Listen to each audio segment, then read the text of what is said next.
Guys welcome और welcome back to एजुगिरी। I hope all you are doing great. तो एजुगिरी पे द हिंदू का एनालिसिस होता है हर रोज 6 PM पर। आज 2 से 3 न्यूज़ जो है वो मैं नहीं कवर कर रही हूँ बिकॉज मैं थोड़ी जल्दी में हूँ। एंड इससे ज़्यादा कि कुछ भी ना हो, कुछ तो हो जाए एंड बाकी का कवर हो जाएगा। जैसे कि जो एक दिन भी मिस हो रहा है वो भी आपका कवर हो रहा है, साथ साथ आपको पता नहीं चल रहा बट हो रहा है कवर। राइट, तो 24 जून का स्टार्ट करेंगे। चलिए, तो यहाँ पर सीबीआई जो है, सीबीआई को हमने कल पढ़ा कि एनटीए ने जो नीट का एग्जाम कंडक्ट किया जिसके अंदर कहा जा रहा है कि चीटिंग हुई है, पेपर लीक हुआ है, कुछ तो गलत हुआ है, उसके अंदर अब इंक्वायरी कौन कर रहा है? सीबीआई इंक्वायरी कर रही है। और सीबीआई जो है गोधरा पहुंच गई है गुजरात में और बिहार में, क्योंकि वहां से ज्यादा न्यूज आई है कि वहां पे पेपर लीक हुआ है। तो ये देखो, ये जो मुंह छुपा रहे हैं ये शायद इन्होंने किया है कांड। ठीक है ना, अब मुंह छुपा रहे हैं तो पहले मुंह छुपाने वाले काम क्यों किए? केजरीवाल जो हैं वो सुप्रीम कोर्ट आ गए हैं। ठीक है, और उन्होंने दिल्ली हाई कोर्ट का जो ऑर्डर है, तो उनको जो ट्रायल कोर्ट है, जो मतलब नीचे वाली कोर्ट होती है, उन्होंने बेल दे दी थी कि ठीक है, हमको एविडेंस की जो इन्फोर्समेंट डायरेक्टरेट है, देखो यार ये नोट नहीं करना है, ये समझना है आपको। केजरीवाल जो है वो कौन है? Kejriwal is the CM of Delhi. कौन है दिल्ली वाले? अपने सीएम के बारे में बताओ। ठीक है, सीएम ऑफ दिल्ली। अब इनके अगेंस्ट एलिगेशन है कि इन्होंने अल्कोहल मतलब एक्साइज पॉलिसी जो होती है उसके अंदर कुछ गड़बड़ घोटाला किया है। ठीक है जी। अब यहाँ पर इन्फोर्समेंट डायरेक्टरेट आ गई, क्योंकि पैसे इलीगली कमाए तो कौन सी एजेंसी इन्वेस्टिगेट करेगी? Enforcement directorate. इन्फोर्समेंट डायरेक्टरेट ने पकड़ लिया इनको। अब इन्फोर्समेंट डायरेक्टरेट जो है उसने ट्रायल कोर्ट को बोला कि भैया हमको टाइम दिया जाए, एविडेंस हमारे पास है, ऐसा कुछ नहीं है। बट ट्रायल कोर्ट कहती कि तुम्हारे पास एविडेंस नहीं है, ये इन्वॉल्व नहीं है इस केस के अंदर, तो इसीलिए इनको बेल ग्रांट कर दी गई। ठीक है ना, अब ये वाले ऑर्डर को हाई कोर्ट के आगे, दिल्ली हाई कोर्ट के आगे चैलेंज किया गया। ठीक है ना, जिसको अपील कहते हैं, जब एक कोर्ट का चैलेंज दूसरे कोर्ट में चैलेंज किया जाता है। ठीक है ना, तो हाई कोर्ट ने क्या कहा? हाई कोर्ट ने कहा, स्टे लगा दी, रोक लगा दी कि नहीं, बेल नहीं होगी। अब ये वाला ऑर्डर जो है ये सुप्रीम कोर्ट में चैलेंज कर रहे हैं कि रोक नहीं लगानी चाहिए, बेल ग्रांट कर दो। तो ये चल रहा है, जो फाइनलिटी होगी उसके अंदर देखेंगे। ट्राइबल अफेयर्स मिनिस्टर जो हैं, ठीक है ना, वो क्या कह रहे हैं? जुआल ओरम। सबसे पहले लिखेंगे ट्राइबल अफेयर्स मिनिस्टर कौन है।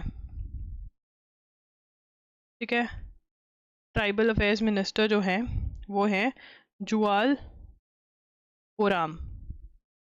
ठीक है ना, तो यहाँ पे राम जी, राम भगवान, ओ राम जी, ये क्या कर दिया? ओरम जी, एक मूवी में भी तो था। जुअल को डुअल से याद कर लो।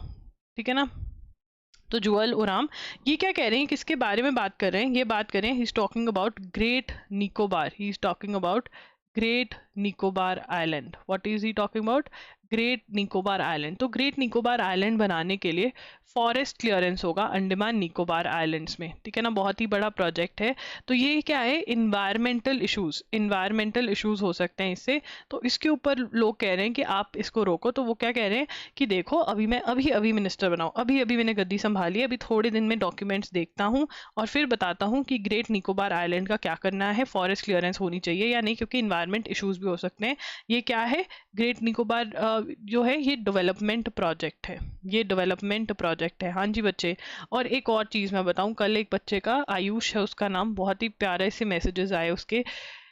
He is having notes of 400 pages, 400 pages last year के। तुम्हारे काम नहीं आएंगे, क्योंकि मुझे बता देते कि हमको नोट्स भेज दो, क्योंकि तुमको मेहनत तो करनी नहीं है। 400 पेजेस के नोट्स है उस बच्चे के। ठीक है ना, जो उसने CUT PG के लिए बनाए, लॉ के लिए। आज की डेट में वो दिल्ली यूनिवर्सिटी में उसकी एडमिशन हो गई है। ठीक है ना, एंड वो 400 पेजेस को उसने रिवाइज भी किया है, बार बार रिवाइज किया है। तो जो बच्चे कहते हैं ना कि ये तो इम्पॉसिबल है, ये कैसे होगा, बेटा इट इज़ पॉसिबल। ठीक है ना, तो शॉर्टकट्स बनाने मारने बंद कर दो, जो टेलीग्राम के ऊपर आपको चीज़ें मिलती हैं।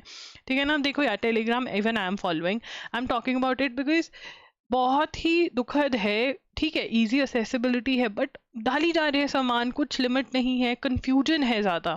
तो कंफ्यूजन में ना रहते हुए अपने आप को डिसाइड कर लो कि कहाँ से एक चीज़ करनी है और वो अच्छे से करो। ठीक है ना, लिमिट एंड एक्सेस। अब यहाँ पर पटना हाईकोर्ट ने क्या बोला? पटना हाईकोर्ट, तो यहाँ पर हमें पहले बैकग्राउंड समझनी पड़ेगी। इसका हम बैकग्राउंड कर चुके हैं वैसे। बिहार में कास्ट सेंसस हुआ, ठीक है ना, कि कौन सी कास्ट के कितने लोग हैं, और उससे पता चला कि डिफरेंट कास्ट के लोग जो हैं वो इंक्रीज हुए हैं। तो जो कोटा है, रिजर्वेशन कोटा जो है वो भी इंक्रीज होना होना चाहिए। तो रिजर्वेशन कोटा जो है बिहार में 50% से 65% कर दिया। कितना कर दिया? 65%। ठीक है, पटना हाईकोर्ट कहता है ऐसा नहीं हो सकता। क्यों? क्योंकि इंदिरा साहनी वाले केस के अंदर सुप्रीम कोर्ट ने मना किया है कि ऐसा नहीं हो सकता। कौन से केस में बोला है? इंदिरा साहनी वाले केस में सुप्रीम कोर्ट ने 1992 में बोला है कि 50% से ऊपर नहीं जा सकता है नॉर्मल सर्कमस्टांसिस में। एक्स्ट्रा ऑर्डिनरी केसेस के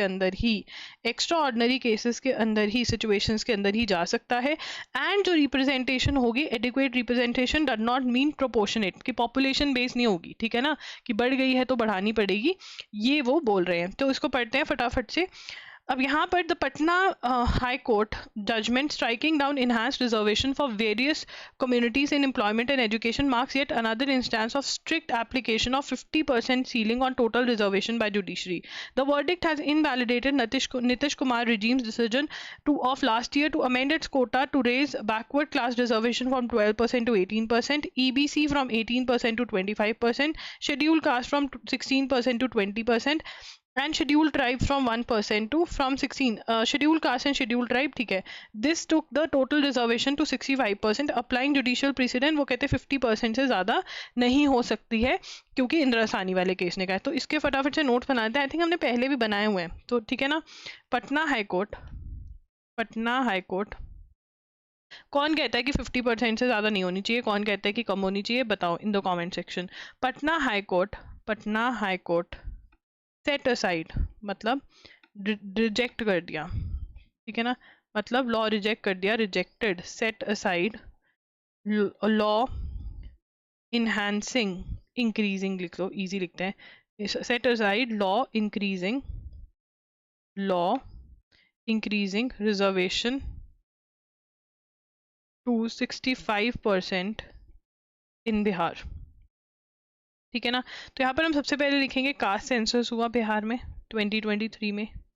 ठीक है ना, इंक्रीज हुई पॉपुलेशन, पता चला कास्ट की, तो यहाँ पर इन्होंने क्या किया? इंक्रीज कर दिया, फंडा ही इंक्रीज कर दिया। क्या कर दिया? फंडा ही इंक्रीज कर दिया। ठीक है, फंडा कैसे इंक्रीज कर दिया? Backward classes 12% to 18%, 18% to 25%, EBC। ठीक है, EBC is extremely backward, extremely लिख लो, बैकवर्ड क्लास तो पता ही है तुम्हें। ठीक है ना, उसके बाद scheduled tribe, scheduled caste. Scheduled tribe की 1%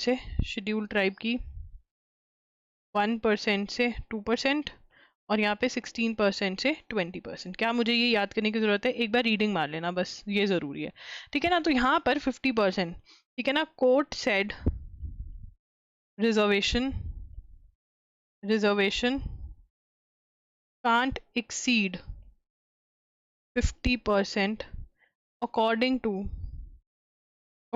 to इंदिरा साहनी केस जो 1992 में हुआ। तो इंदिरा साहनी केस में क्या कहा था कि एक तो रिजर्वेशन जो है वो 50% से ऊपर नहीं जा सकती हैं, only allowed in extra ordinary situations, सिर्फ और सिर्फ एक्स्ट्रा ऑर्डिनरी सिचुएशंस में अलाउड है। ठीक है ना, and adequate representation does not mean proportionate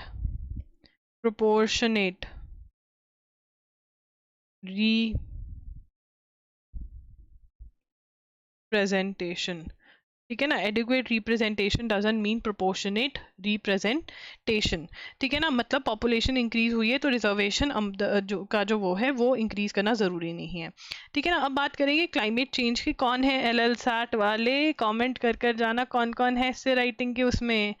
मुझे यार कल परसों बहुत बुरा लगा, 4 से 5 बच्चे जिनका सिलेक्शन हो गया है दिल्ली यूनिवर्सिटी में, उन्होंने कहा कि हमने NLSAT अटेम्प्ट ही नहीं किया क्योंकि आपने तैयारी नहीं करवाई। ये क्या कर रहे हो तुम? मतलब धक्के से तैयारी करवानी स्टार्ट करूँगा मैं, अब मुझे ऐसे राइटिंग के सेशंस लेने पड़ेंगे क्योंकि मैंने नहीं करवाई तो तुमने पेपर ही नहीं दिया। चलो, अब यहाँ पर इस साल पक्का कुछ ना कुछ होगा, सेशंस होंगे, पेड सेशंस होंगे ठीक है ना, क्योंकि ऑब्वियसली मुझे चेक भी करने पड़ेंगे तुम्हारे आंसर्स। तो यहाँ पे क्लाइमेट चेंज के अंदर 3 चीज़ें तुम्हें अपनी ऐसे राइटिंग नोटबुक में लिखनी है, जो कि है एक तो ये वाला act forest conservation amendment bill के बारे में, इन्वायरमेंट इम्पैक्ट असेसमेंट क्या होती है उसके बारे में, लद्दाख के अंदर प्रोटेस्ट हो रही है इसके बारे में कि वहाँ पर जो है लद्दाख के अंदर, लद्दाख में प्रोटेस्ट तो नहीं, लद्दाख के अंदर जो मेजर वो कह रहे हैं कि ग्लेशियर मेल्ट हो रहे हैं और ये सारी चीज़ें जो है उसके बारे में पता होना चाहिए। और दूसरा चार धाम हाईवे प्रोजेक्ट, जिसकी वजह से इन्वायरमेंट पे बहुत ज़्यादा इफेक्ट पड़ा है क्योंकि डिफॉरेस्टेशन, पेड़ बहुत काटे गए हैं। तो ये 3 चीज़ें, ये और ये ज़रूर लिखना है और इसके बारे में थोड़ा पढ़ना भी है, ठीक है। बाकी किसी को नहीं लिखना है। आगे चलेंगे, डस्ट एंड दिन have not settled since the tragic accident. अब यहाँ पर जो GFCG कंटेनर किसको बोलते हैं, GFCG कंटेनर जो है वो बोलते हैं कंटेनर ट्रेन, किसको बोलते हैं, गुड्स ट्रेन को, जिसको तुम्हें देख के मजा आता है, मम्मा ट्रेन जा रही है, ये तुमको ट्रेन देख के मजा आता है, मतलब तो तुम भी बड़े हो गए हो, मुझे तो बड़ा मजा आता है। और अब तो इतनी दिखती भी नहीं है, हमारे टाइम पे तो भाई बहुत ट्रेन वेट कराती थी, फिर ज़्यादा वेट करना पड़ता था, गर्मी तो बुरी भी लगने लग जाती थी। ठीक है, तो एक्सीडेंट हो गया, ठीक है, बहुत लोगों की डेथ हो गई है।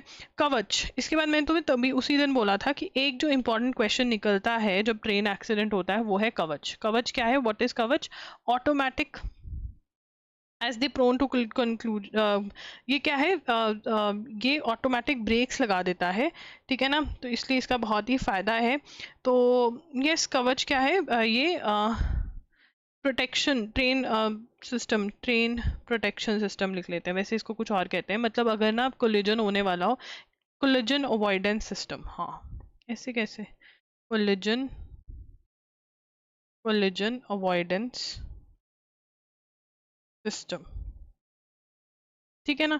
तो कवच जो है वहां पे लगा नहीं हुआ था, तो भैया हो गया काम, ठीक है। अब यहाँ पर the president has appointed 7 time MP Bhartruhari Mahtab as the special pro tem speaker of the 18th Lok Sabha. अब यहाँ पे ना हम बहुत ज़्यादा डिटेल में स्पीकर की ड्यूटीज, स्पीकर का सब कुछ बात करने वाले हैं, और यहाँ पे जो हमारा फर्स्ट पॉइंट बनता है वो appointment of pro tem speaker है, appointment of pro tem speaker, ठीक है ना, क्या है, appointment of pro tem speaker, ठीक है। अब यहाँ पर president appointed 7 time MP Bhartruhari Mahtab, ठीक है ना। अब यहाँ पर किसने अपॉइंट किया है, तुमने, मैंने, नहीं जी, हमारी प्रेसिडेंट साहिबा ने। President has appointed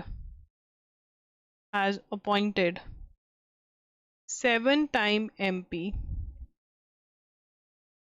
Bhartrihari Mahtab as pro tem speaker. हमें ये बताइए 18th लोकसभा है, ठीक है ना। प्रोटेम स्पीकर क्या होता है, pro tem, there are also report for the deputy speaker being offered to one of the NDA lines has been opposition. अब यहाँ पे ये कह रहे हैं कि 2 पोस्ट हैं, एक तो स्पीकर है, 3 है बेसिकली, एक डेप्यूटी स्पीकर है। प्रोटेम स्पीकर क्या होता है, टेम्परेरी स्पीकर। तो पहले हम प्रोटेम स्पीकर की बात कर लेते हैं कि आर्टिकल जो 94 है, आर्टिकल 94, ठीक है ना, कहता है that speaker of Lok Sabha shall not vacate his or her office until immediately before first meeting of लोक सभा। नहीं तो मीटिंग कौन करवाएगा, पता कॉन्स्टिट्यूएंट असेंबली को भी था कि ये जो इतने सारे बड़े बड़े लोग हैं, इतने लड़ाके विमान इकट्ठे बिठाने हैं, तो कुछ चाहिए डंडा इनके सर पे। तभी कहा कि जब लोकसभा डिसॉल्व भी हो जाएगी, first meeting until immediately before the first meeting तक वही पुराने वाला स्पीकर रहेगा, ठीक है ना। बहुत ही समझदारी वाली बात। This is to ensure the office of, अब यहाँ पर ये पॉइंट है, टू इंश्योर लिखेंगे, to ensure that the office of the speaker is never left vacant, ठीक है ना। जो ऑफिस ऑफ स्पीकर है वो कभी भी खाली ना हो, जो ऑफिस ऑफ स्पीकर है वो कभी भी खाली नहीं हो सकता है, ठीक है ना। तो ओम बिरला जो 17th में थे वो ही फर्स्ट मीटिंग में बैठेंगे, ठीक है जी। अब यहाँ पर ये बात होती है आर्टिकल 95(1) में, ठीक है ना, provides for when the post of speaker and deputy the president, ठीक है ना, ये लिखेंगे when post of speaker and deputy speaker is vacant, अगर वैकेंट हो भी गई है तो president can appoint, president shall का मतलब करना पड़ेगा, shall appoint a member of Lok Sabha to perform the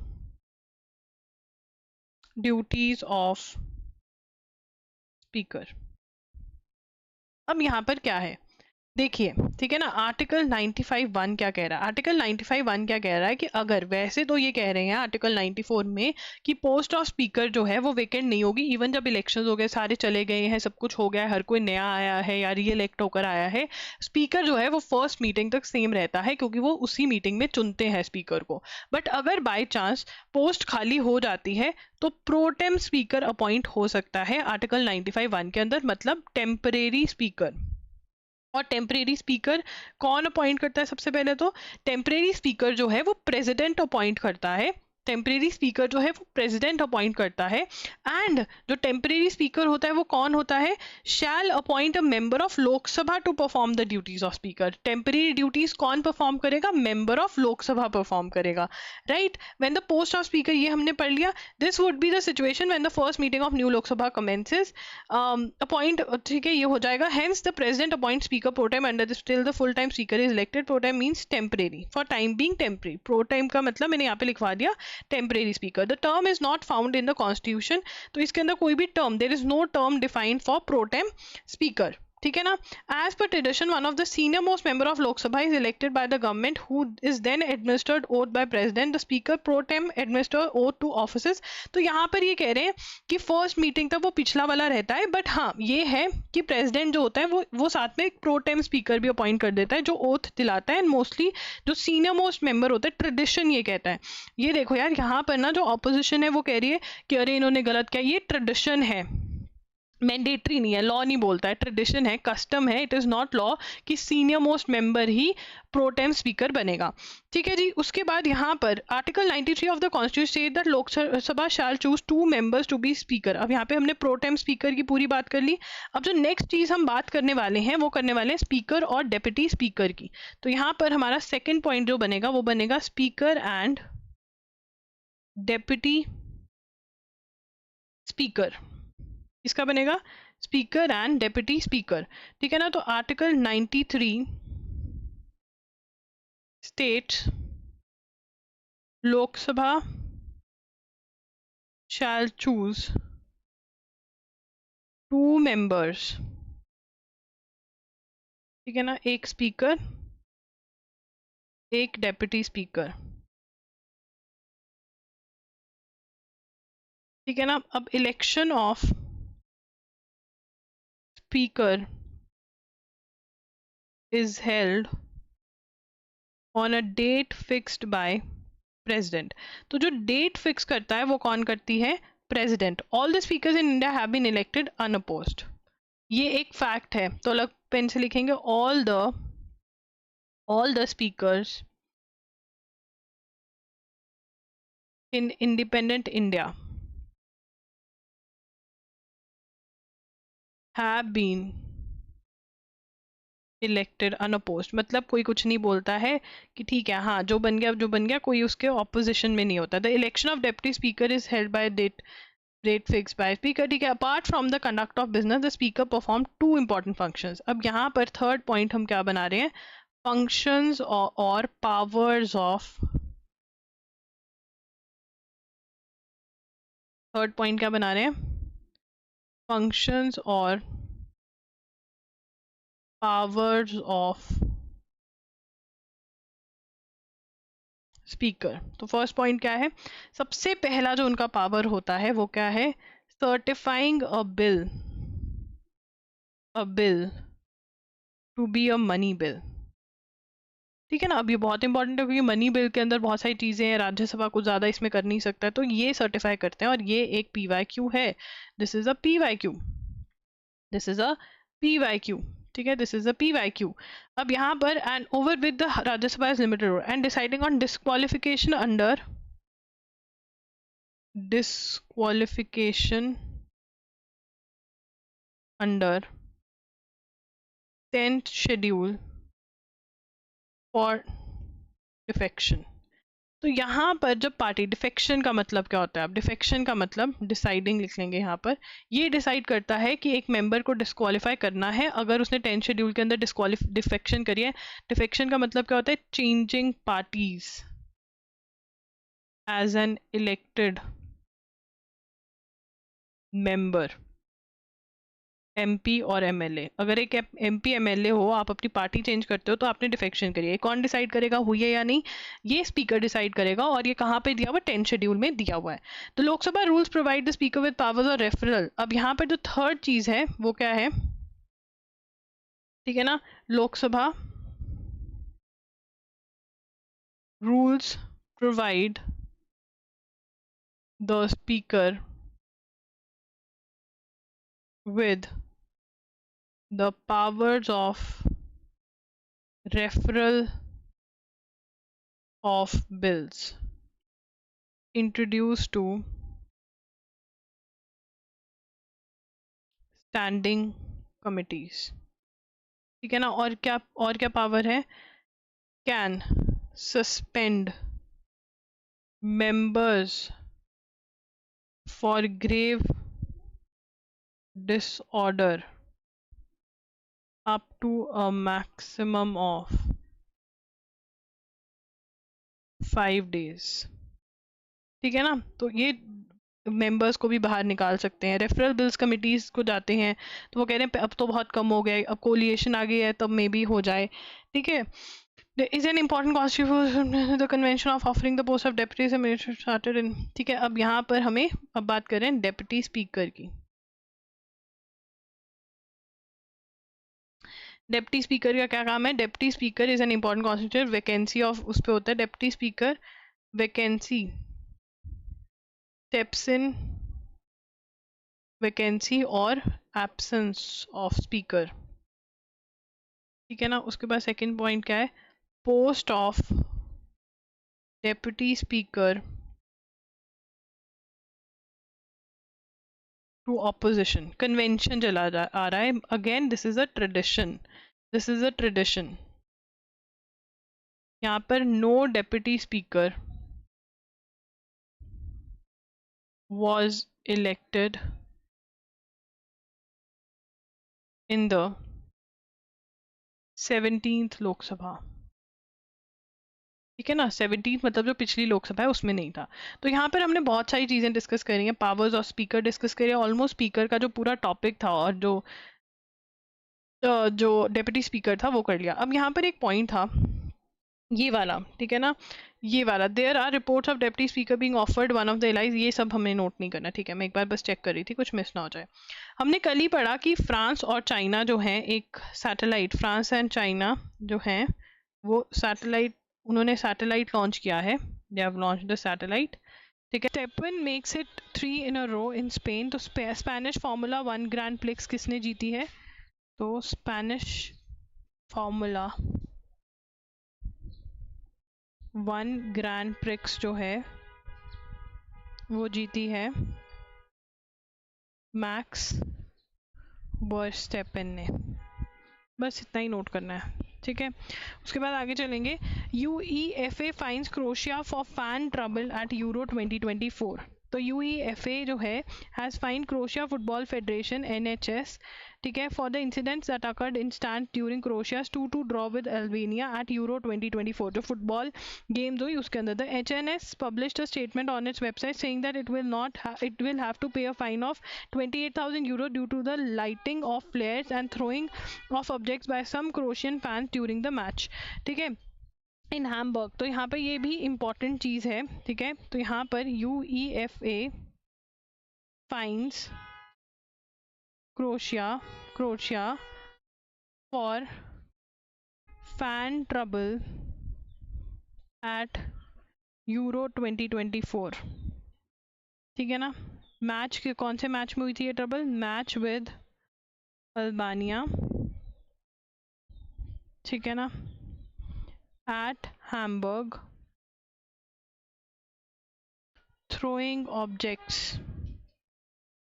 by some Croatian fans, तो इसलिए फ़ाइन लगा दिया। अब यहाँ पे क्वेश्चन बेसिक सा बनता है, कौन सी यूईएफए ने किसके ऊपर फ़ाइन लगाया है, ठीक है।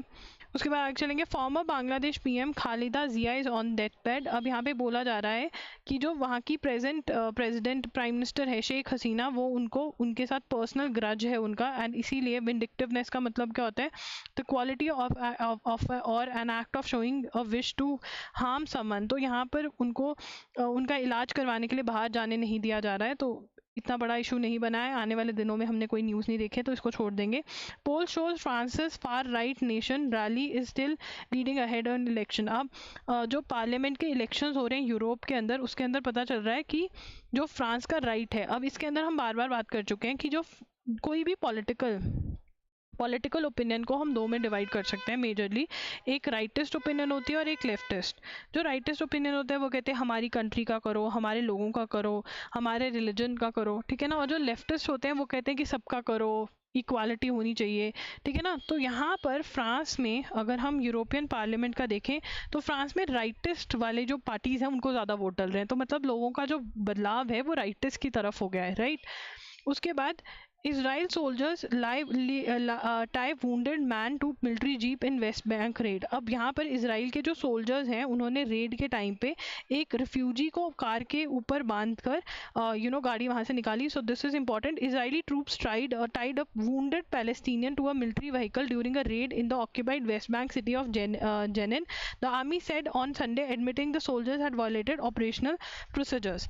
ठीक है, तो यहाँ पे लिखेंगे Israeli troops tied a wounded Palestinian, wounded मतलब जिसको चोट लगी हुई थी, Palestinian to military vehicle during a raid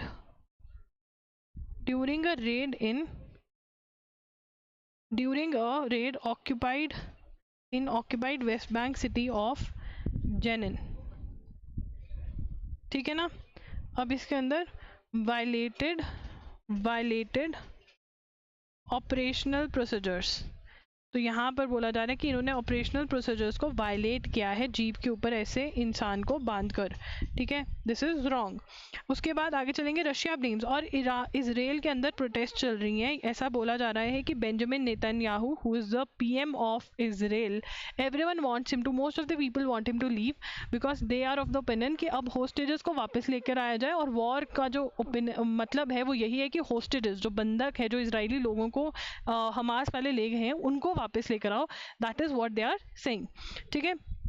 Russia blames US for missile attack on Crimea. Russia on Sunday said the United States had responsibility for a Ukrainian missile attack on Russian annexed Crimea.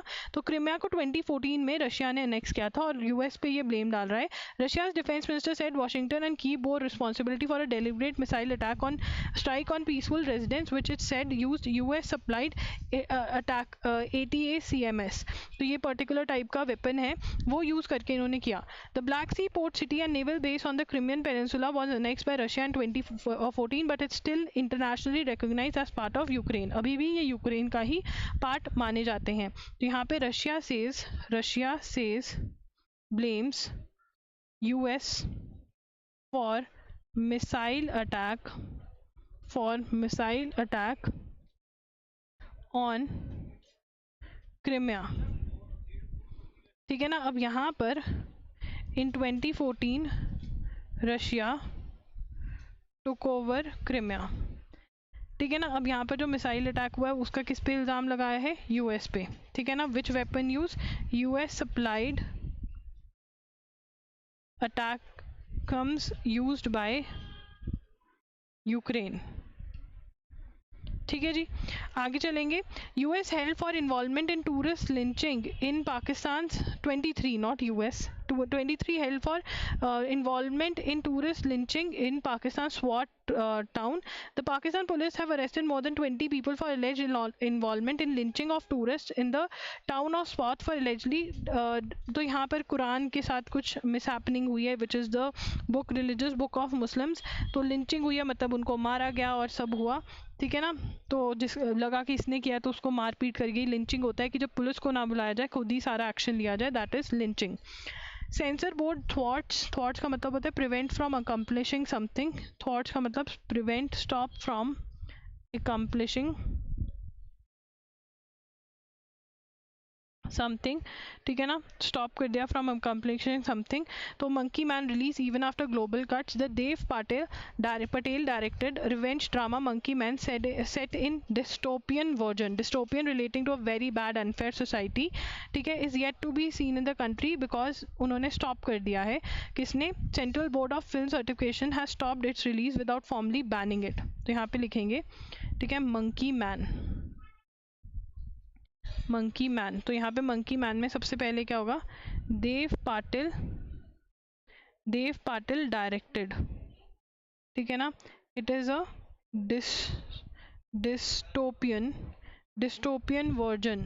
Dystopian मतलब set in a very unfair society, a very bad or unfair society, ठीक है। तो यहाँ पर central board of film certification has thwarted its release, ठीक है ना। ये तो हमने लिख लिया, स्टॉप देम फ्रॉम रिलीजिंग, ठीक है। उसके बाद Pushpak, ISRO's reusable launch vehicle clears test. Pushpak जो इसरो का रीयूजेबल लॉन्च व्हीकल है, उसने टेस्ट क्लियर कर दिया है। कैसे?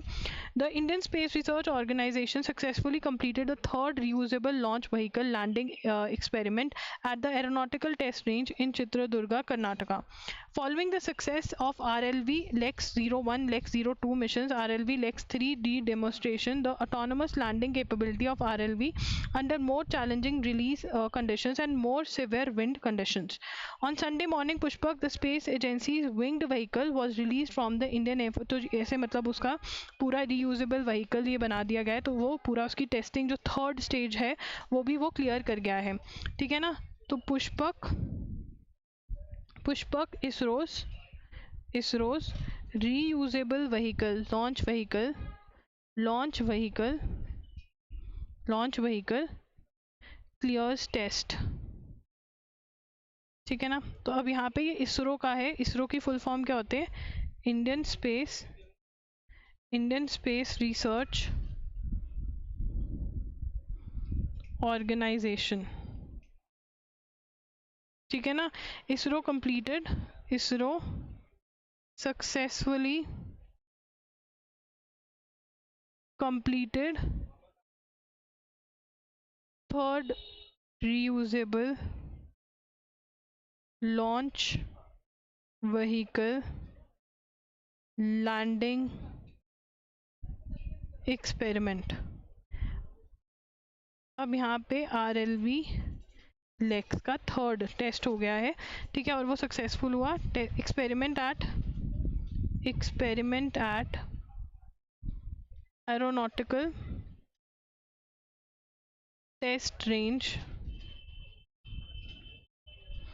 Chitradurga,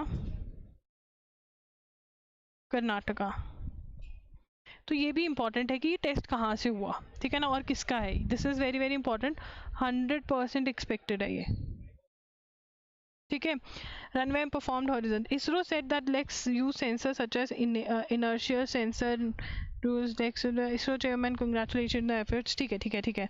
scientist at CSIR centre for cellular and molecular biology here in association with clinicals of regional cancer centre Thiruvananthapuram have identified a potentially cost effective and non-invasive method to detect various kinds of breast cancer। तो यहाँ पे हम लिखेंगे scientist at CSIR centre scientist at CSR Center for Cellular and Molecular Biology, that is CCMB, in association with Regional Cancer Center RCC in Thiruvananthapuram, क्या identify किया है? Identified cost effective and non-invasive method to detect various kinds of breast cancer. ठीक है ना? तो अब किसने ये ढूंढा है? सेलुलर एंड मॉलिक्यूलर बायोलॉजी वालों ने in association with regional cancer centre in Thiruvananthapuram. तो ये इंपॉर्टेंट है, दिस इज इंपॉर्टेंट. ओके उसके बाद affordable quick and robust early detection protocols for breast cancer diagnosis using mRNAs. ठीक है ना? तो यहाँ पे डायग्नोसिस यूजिंग mRNAs. ठीक है ना? तो ना दिस इज इम्पॉर्टेंट कि किस चीज़ का वो यूज़ कर रहे हैं डिटेक्ट करने के लिए. एडवाइजरी ऑन ऑर्गन ट्रांसप्लांटेशन में बी पुट एट एयरपोर्ट्स. तो जो नोटो जो है वो ऑर्गन ट्रांसप्लांटेशन की केयर करता है, मतलब वो देखता है पूरे इंडिया में. और क्योंकि बहुत सारे लोग ट्रैवल कर रहे हैं ऑर्गन ट्रांसप्लांट वगैरह के लिए, तो उसकी एडवाइजरी जो है वो एयरपोर्ट पे लगाई जा सकती है.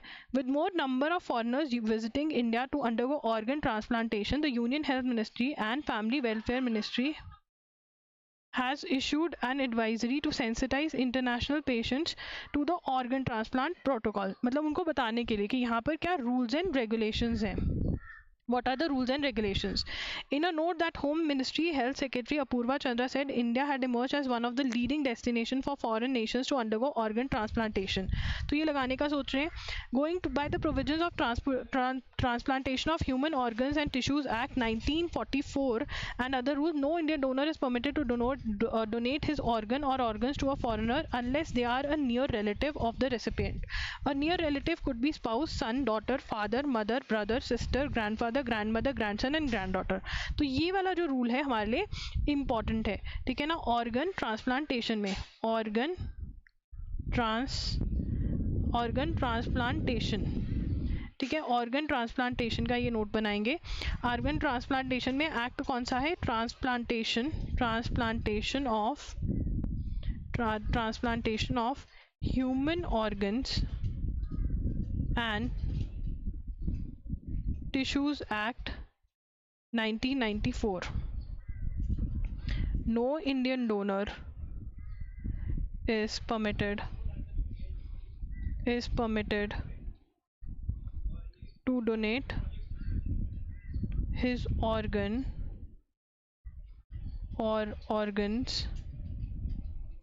to a foreigner unless they are a near relative of the recipient. मतलब जो रिसीव कर रहा है उसका नियर रिलेटिव होना चाहिए. और नियर रिलेटिव कौन है? This is a very important question. Near relative जो है can be spouse, son, daughter, father, mother, brother, sister, grandfather, grandmother, grandson and granddaughter. ठीक है, तो ये हो सकते हैं. So guys that's it. I hope ये सेशन आपको सही लगा हो. ठीक है, I know I am not well and there are delays and everything. Noise भी सही मे बी ना हो, but I am not doing well, so that is why ऐसा है. आई am not in my studio, so that is why the things are not that great, but I hope this helps. Bye bye, take care.